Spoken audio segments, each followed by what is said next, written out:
히브리서 11장.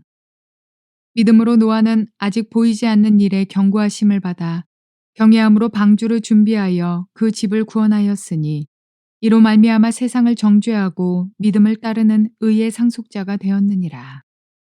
믿음으로 아브라함은 부르심을 받았을 때에 순종하여 장래의 유업으로 받을 땅에 나아갈새 갈 바를 알지 못하고 나아갔으며 믿음으로 그가 이방의 땅에 있는 것 같이 약속의 땅에 거류하여 동일한 약속을 유업으로 함께 받은 이삭 및 야곱과 더불어 장막에 거하였으니 이는 그가 하나님이 계획하시고 지으실 터가 있는 성을 바랐음이라. 자, 오늘은 히브리서 11장 7절부터 10절까지의 말씀을 통해서 믿음이 무엇인가 하는 데 대한 주님의 음성을 들을 수 있기를 바랍니다. 11장 전체는 믿음의 장이라고 했죠. 그리고 1절, 2절, 3절을 통해서 하나님께서는 믿음이란 것이 무엇인가? 믿음은 바라는 것이다. 소망하는 것이다. 그리고 믿음은 확신이다 하는 것을 우리가 먼저 배웠습니다. 그러면 어떤 바람일까요? 어떤 소망일까요? 무엇이든지 내 마음에 원하는 걸 다 하면 믿음이라고 할 수 있을까요? 어떤 확신일까요? 내가 이것 하면 뭔가 될 것 같은데 하는 인간적인 확신을 의미하는 것일까요? 어떤 확신을 말하는 것일까요? 그래서 히브리서 기자는 이것을 말로 지식적으로 논리적으로 설명하기보다 실제로 삶을 살아왔던 믿음의 선배들을 통해서 각 사람들이 어떤 믿음을 지녔는지를 우리에게 구체적으로 보여주기 원합니다. 그래서 지난 시간에는 아벨의 믿음과 그리고 또 누구의 에녹의 믿음을 보았습니다.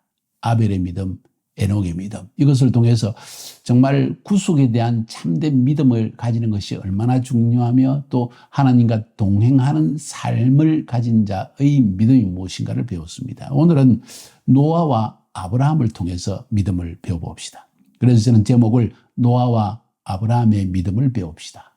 혹은 노아와 아브라함을 통해서 믿음을 배웁시다 라는 말씀을 여러분에게 전해드리려고 합니다. 노아는 어떤 믿음을 가졌을까요?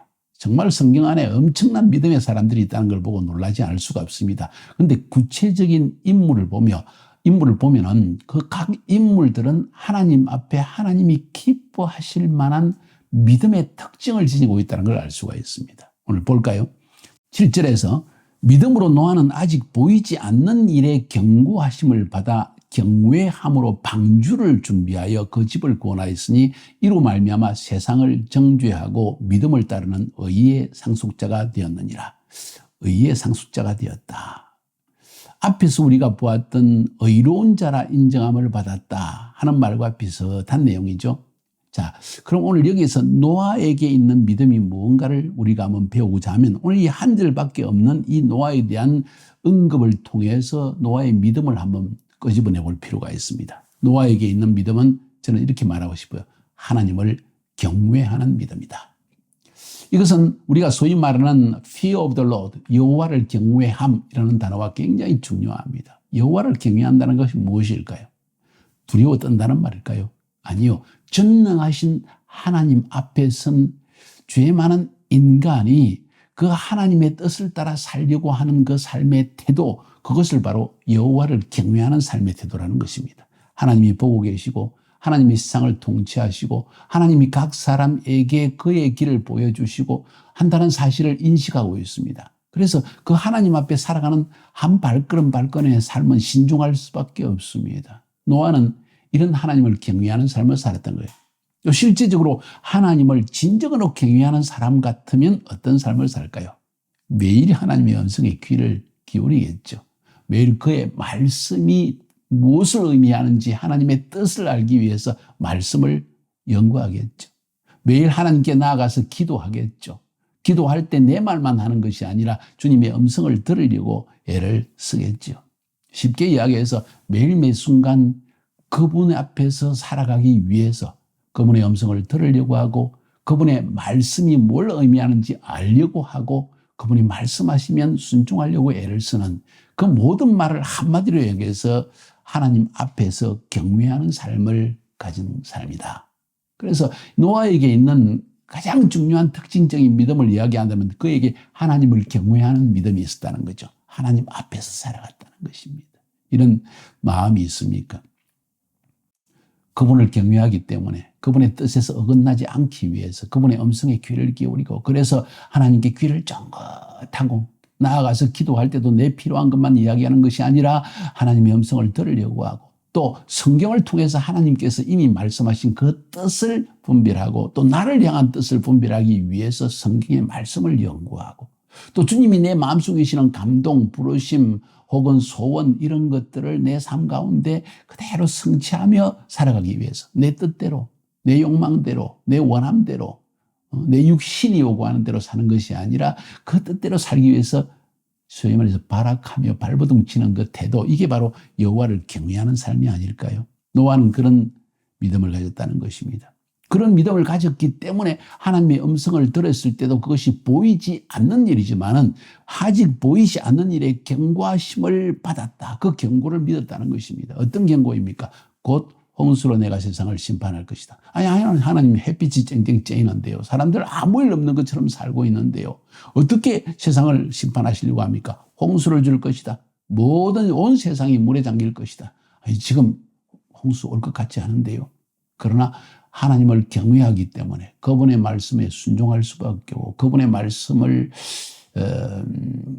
경외하며 들을 수밖에 없습니다. 그래서 그 말씀을 들었을 때 하나님이 비가 온다고 한다. 홍수로 온 세상을 썰어버리고 한다. 그래서 노아는 매일 하는 일이 두 가지였을 것입니다. 한 가지는 산에 올라가서 방주를 매일 짓는 것입니다. 평생을 방주를 짓습니다. 두 번째 그가 한 일은 사람들에게 하나님을 경외하는 마음으로 하나님께서 앞으로 행하실 일에 대한 경고를 받아들이고 그 경고를 사람들에게 전합니다. 쉽게 말해서 전도한다는 이야기죠. 곧 주님 오신다. 멀지 않았다. 준비해야 된다. 우리 멀지 않아 하나님 앞에 회개치 아니하면 모두 물에 잠겨 죽을 것이다. 그런데 하나님은 방주를 예비해 주셨다. 자, 빨리 와서 함께 방주를 짓자. 심판을 피하려고 하는 자는 이 방주를 짓는 일을 해야만 한다. 방주는 오늘날 교회로 상징되기도 하죠. 하나님의 사역으로 비유되기도 하죠. 무엇을 의미합니까? 하나님을 경외하는 자는 하나님이 시키는 일을 행하며 살아간다는 것이죠. 노아는 이런 믿음이 있었다는 것입니다. 보이지 않는 미래에 대한 경고를 믿었다는 것입니다. 여러분 어떻습니까? 주님이 다시 재림한다는 걸 믿습니까? 멀지 않았다는 걸 믿고 있습니까? 세상을 심판하신다는 것도 믿고 있습니까? 하나님의 심판 뒤에 우리에게 아버지의 집으로 들어간다는 사실도 알고 있습니까? 그런데 왜 그렇게 살고 있나요? 믿음의 문제입니다. 노아에게는 이런 믿음이 있었다는 거예요. 그래서 노아는 순종함으로 평생 방주를 짓습니다. 창세기 6장에 보면은 이 노아에 대한 이야기가 나오는데 마지막 22절에서 노아가 그와 같이 하여 하나님이 자기에게 명하신 대로 다 준행하였더라. 방주를 만드느라고요, 레스토랑에 갈 시간이 없었고요. 방주를 만드느라고 여행 갈 시간도 없었고요. 가족 시간을 보낼 시간도 없었고요. 축구 구경할 시간도 없었고요. 방주를 만드느라고 바빠서 죄 지을 시간도 없었습니다. 그에게는 말씀에 대한 믿음, 하나님을 경외하는 믿음이 있습니다. 무엇이라고 세상이 뭐라고 말하든지 거기에 전혀 귀를 막고 오직 하나님이 세상을 심판하신다는 거기에 대한 경외하는 마음을 가지고 매일매일 방주를 지으며 살아갔다는 사실입니다. 쉽지 않습니다. 하나님을 경외하는 자, 하나님의 음성을 듣고 순종하며 나아가는 자, 항상 그래서 이 노아의 시대처럼 사람들의 비웃음을 사고 그렇게 되었을 가능성이 많습니다. 저 역시 예수를 믿고 나왔을 때 처음에 하나님의 사역자가 되었을 때 부모로부터 형제로부터 많은 반응을 받았습니다. 어떤 반응일까요? 너 지금 세상이 어떤 세상인데 빨리 돈 벌어서 직장에 들어가서 삼성 컴퍼니나 뭐 혹은 너가 법대에 들어갔으니까 빨리 이 사법고시를 합격해가지고 판사가 되든지 해야지. 자기의 삶을 책임지지 않으려고 하면서 무슨 하나님의 사역자가 되려고 하느냐 하는 이야기를 했습니다. 길 다니면서 예수 믿으라 그러면 천국 갑니다. 예수 천당, 불신 지옥 이거 외치며 달리려고 하느냐 이런 많은 반응을 보았습니다. 노아가 방주를 지을 때와 같은 모습이라고 할 수 있겠죠. 그런 비유를 제가 해도 될까요? 여러분은 어떻습니까? 하나님이 말씀하셨는데 세상 사람들이 뭐라고 말할까? 형제들은 뭐라고 말할까? 부모님은 뭐라고 말할까? 내 자식들은 뭐라고 말할까? 이것저것 계산 다 하다가 결국 기회를 놓쳐버리는 일은 없는지 물어보고 싶은 거예요. 우리 부부가 결혼해가지고 처음 독일로 간다고 했을 때 부모 형제들의 반응은 아이고 자기 인생 살리기 위해서 외국에 유학 가면, 독일에 유학 가면 우리가 돈 보내줄 줄 알지 자기밖에 모르는 아이들이구나. 자기들 미래만을 생각하고 지금 가족과 형제들이 어려운 건 돌아보지 않는구나. 이런 이야기들을 했습니다. 그게 아니었죠. 하나님은 저희 마음속에 독일로 가서 선교사가 되는 준비를 하라는 감동을 주셨고, 저도 알지 못했지만 하나님이 어떤 크로스 컬처럴 준비, 그러니까 다른 문화 속에서 사역하는 준비를 시키기 위해서 저를 독일로 보냈다는 거예요. 독일 말을 배웠기 때문에 러시아 말을 쉽게 정복할 수 있습니다. 외국 생활에서 아무런 도움이 없이 마치 사막에 내 패기에 치는 것처럼 그런 상황에서 6년을 살아봤기 때문에 카자흐스탄 전혀 알지 못하는 곳에 가서 하나님이 주시는 그 손길로만 먹고 사는 것을, 우리는 믿음을 가지는 것을, 물질적인 것에 대한 믿음을 가지는 것을 배웠다는 거죠. 그런데 사람들이 알 수 있습니까? 방주를 짓는 노아의 사람의 심령을 알 수 있겠습니까? 하나님이 말씀하셔서 그 세상이 심판한다고 그래 하는 그 이야기에 귀를 기우는 사람이 있을까요? 믿음의 문제입니다. 노아는 이 방주를 지어야만 살 수 있다는 믿음, 하나님이 물로 세상을 심판하신다는 것에 대한 믿음, 내 평생에 방주를 짓는 것이 하나님의 뜻이라는 것에 대한 믿음, 이 믿음으로 그는 살았고 믿음으로 선포했고 그 믿음으로 그는 그의 가족 전체를 구원받는 은혜를 베줬다는 거예요. 자, 노아가 그러면 어떻게 이 믿음의, 이런 믿음의 삶을 살 수 있었는가 하는 것은 6장에서 볼 수 있습니다. 6장 9절에 보니까 노아에 대한 이야기가 나오면서 이것이 노아의 족본이라. 노아는 의인이요 당대의 완전한 자라. 그는 하나님과 동행하였다. 의인이고 당대의 완전한 자다. 이 말은 참 바르게 살았다는 이야기예요. 쉽게 표현하면. 그 시대의 사람 가운데에서는 참 바르게 살았다. 의로운 사람이다. 이 말은 무슨 말일까요? 하나님 앞에서 하나님의 뜻을 따라 하나님의 기준을 따라 살려고 한 사람이었다는 거예요. 완벽한 죄 없는 사람이었다는 의미가 아닙니다. 성경이 기록하는 노아는 의인이요 당대의 완전한 사람이라는 것은 그 당대에는 아무리 둘러봐도 노아와 같이 바르고 의롭고 죄를 짓는 것이 없고 하나님을 경외하고 겸손하고 하나님의 기준을 따라 사는 사람이 없었다는 거예요. 여러분과 저는 그런 이야기를 듣고 있나요? 상당히 거리가 먼 이야기겠죠.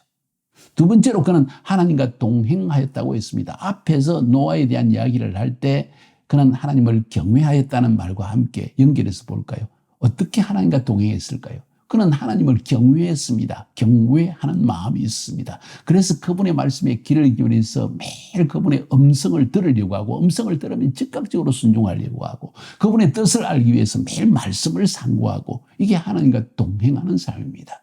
하나님의 뜻을 알고 나면 한 걸음 한 걸음마다 하나님의 삶의 기준을 따라 살려고 하고 하나님이 나를 주신 부르심을 따라 살려고 애를 썼다는 겁니다. 이게 바로 오늘 여기서 말하는 하나님과 동행하였다는 말의 의미입니다. 그리고는 결국 아까도 22절의 말씀을 제가 언급해 드렸죠. 순종할 수밖에 없었습니다. 노아가 그와 같이 하여 하나님이 자기에게 명하신 대로 다 준행하였더라.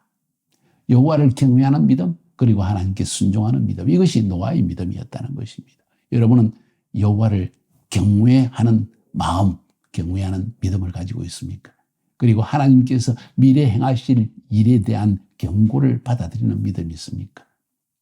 그리고 하나님 말씀하실 때 그것에 순종하며 사는 믿음이 있습니까? 아니면 알고는 있는데 결국 지금 나에게 필요한 편한대로 세상 사람들이 추구하는 것을 추구하며 살고 있습니까? 너무 중요한 질문입니다. 두 번째로 오늘 아브라함의 믿음에 대해서 배우겠습니다. 너무나 많은 아브라함에 대한 이야기가 있습니다. 그런데 오늘 8절, 9절, 10절에서 아브라함의 믿음을 이렇게 두 가지로 아주 요약해서 오늘 히브리서 기자는 말하고 있습니다. 쉽게 이야기하면 순종하는 믿음이고 본향을 사모하는 믿음이었다.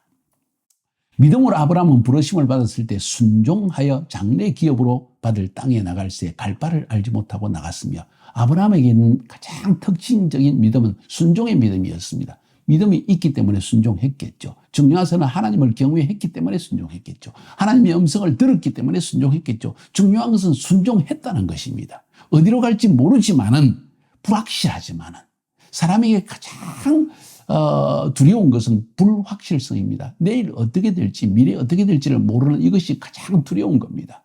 순종이라는 것은 그런 두려움을 극복하는 행동입니다. 어떻게 극복할 수 있습니까? 믿기 때문에, 보이지 않지만은 믿기 때문에. 아브라함에게는 이런 순종하는 믿음이 있었다. 두 번째로 믿음으로 저가 외방에 있는 것 같이 약속하신 땅에 우거하여 동일한 약속을 유업으로 함께 받은 이삭과 야곱으로 더불어 장막에 가였으니 아브라함의 삶의 특징은 장막의 삶이었다. 이는 하나님의 경영하시고 지으실 터가 있는 성을 바랐습니다. 하나님이 예비하신 성을 바라는 믿음. 이걸 쉽게 표현하면 하나님이 저 나의 본향에 영원한 하나님의 나라에 나에게 거처할 곳을 지금은 장막에 살고 있지만 나그네처럼 하나님이 예비하신 집은 더 좋은 것을 예비하셨다는 그 믿음, 미래에 대한 확고한 믿음. 내가 이 땅에 지금 이렇게 보이지. 내가 이래봬도 하나님의 아들이야. 내가 이렇게 살고 있으니까 우습게 보이지. 내가 하나님 나라에 가면 하나님이 귀히 여기셔서 나에게 상을 주시고 엄청난 대궐 같은 집을 준비하고 계셔. 여기에 대한 믿음이 있었다는 거죠. 그래서 이 땅에 살면서 나그네처럼 살지만은 조금도 그것 때문에 마음이 주눅들지 아니하고 담대하게 이 전능하신 하나님, 우리를 위해서 본향에 아주 아름다운 크고 대궐 같은 성을 준비하신 그 하나님을 담대히 선포하며 살 수 있었다는 것입니다. 그와 정반대의 사람은 누구입니까? 롯입니다. 도시의 세속적 문화를 찾아갔습니다. 결국 하나님의 심판을 받아서 무너질 수밖에 없는 소돔과 고모라에 찾아가서 결국 그 문화 속에 빠져서 문화의 영향을 받아서 결국은 그 성과 함께 그 아내와 사위들은 다 그냥 죽임을 당하고 말고 또 자기는 두 딸과 함께 동침을 해서 이 암몬과 모압 족속을 낳는 이런 일들이 일어나게 되어집니다. 롯의 실패의 원인은 본향을 찾는 믿음이 없어 그런 거죠. 이 세상에 믿기는 믿는데 하나님을 믿는 사람이긴 한데 이 땅의 것을 추구하며 살다가 벌거벗은 구원을 받은 사람과 똑같다 하는 이야기를 저는 하고 싶은 거죠. 여러분은 이런 믿음이 있습니까? 오늘 본문을 통해서 우리는 노아와 아브라함의 믿음을 배웠습니다. 노아의 믿음 어떤 믿음입니까? 여호와를 경외하는 믿음입니다. 그래서 경외하였기 때문에 그분의 음성을 듣고 순종하는 믿음이었습니다. 아브라함의 믿음은 무엇입니까? 역시 순종하는 믿음이었습니다. 하나님이 말씀하시니까 눈에 보이지 않지만은 어디로 갈지 모르지만 어디로 인도하실지도 모르지만 그분을 착 신뢰해버리고 발걸음을 내딛는 겁니다. 매 순간이 살얼음을 걷는 것 같습니다. 보이지 않기 때문에 두렵습니다. 그런데 그를 믿음으로 극복해 나가는 믿음, 순종하는 믿음입니다. 결국 그것을 순종할 수 있는 힘은 어디서 나옵니까? 본향을 사모하는 믿음 때문입니다. 하나님이 내 본향에 영원한 하나님 나라가 바로 내가 가야 할 곳이고 영원히 거할 곳인데 내 고향과 같은 곳인데 그곳이 하나님이 좋은 집을 나를 위해서 진정한 안식을 누릴 수 있는 집을 예비해 놓았다는 그 믿음 때문에 지금의 모든 나그네의 불편함을 나그네와 같은 삶, 장막의 삶의 불편함을 이겨냈다는 것이죠. 이게 아브라함의 믿음입니다. 여러분은 그런 믿음으로 살아가고 있습니까? 이런 믿음을 자녀들에게 심어주고 있습니까? 노아와 아브라함의 믿음을 통해서 배웁시다. 우리 이야기를 서로 한번 나누어 보면서 이 두 사람에게는 특징적인 믿음. 아벨과 에녹과는 조금 다른 것 같지만은 좀 더 구체적으로 나아가는 이 노아와 이 아브라함의 믿음을 통해서 우리의 믿음을 다시 한번 점검해 봅시다. 승리하시기를 주님의 이름으로 축복하여 드립니다.